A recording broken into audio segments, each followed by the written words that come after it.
Greeting ladies and gentlemen, today I am going to teach you the tutorial of how to draw a comic page. First of all, we need to draw boxes to separate the screen. You can use any boxes you want or any type of boxes you want.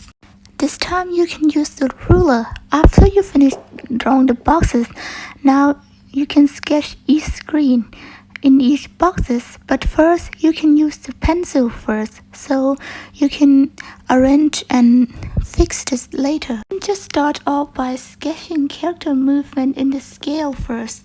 No need to add a detail yet. This is the format of the character in your comic.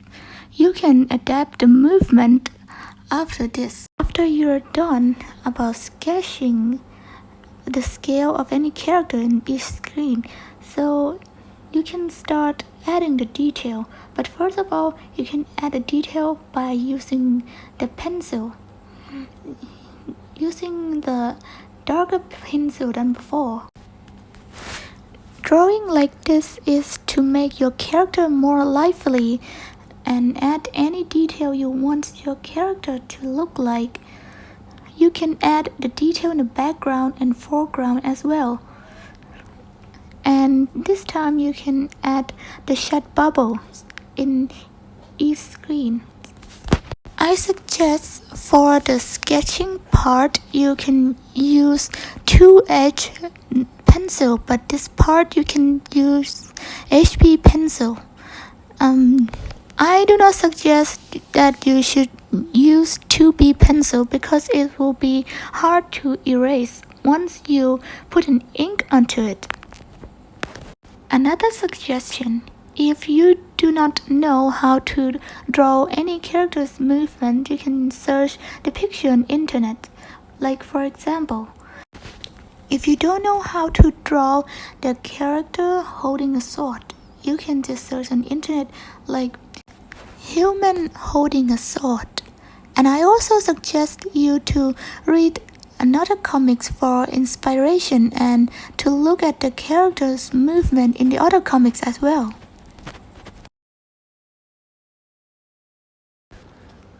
After you have done sketching everything you planned, it's time for an ink on your comic page. After you finish sketching all screen and the detail with the pencil, and after using the black ink to draw the character outlines, so after you finish all of this, you can erase all of them with the eraser.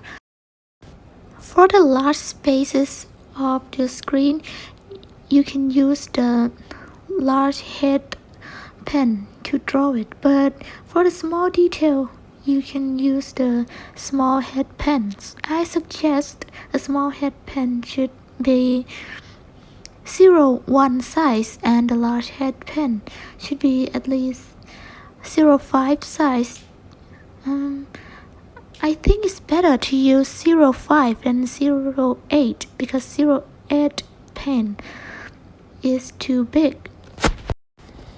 In case if you want to draw the comic in black and white tone just like manga, you can use the small head pen to draw the shadows or background behind, like the background and the dark spot that you need to draw the shadow. There are two ways of drawing shadows in the screen. First of all, you can use the small head pens, which are 0.1 size, and sketch in small lines instead of shadow. And the second way is you can use the pencil to color it. But in this video, I will use the small pen to make the shadow instead. About the distance view, you can look at the concept of perspective. If the characters are far away from the front, the character will look smaller, and if the character is close to the front, the character in the front will look larger and taller than the character in behind, or it's called foreground and background. There are two ways of drawing a comic. First is black and white comic, just like in Japanese manga that we usually see. And the next type is the colored comics that we need to color. It can be colored by the color pencil or any techniques, or it can be with digital painting as well. But this time I will draw black and white comic in the tutorial because I will sketch only the line arts. And finally, after you're done drawing everything in ink pen, you can start writing the dialogues in each chat bubbles. And here is the final result. Thank you so much for watching.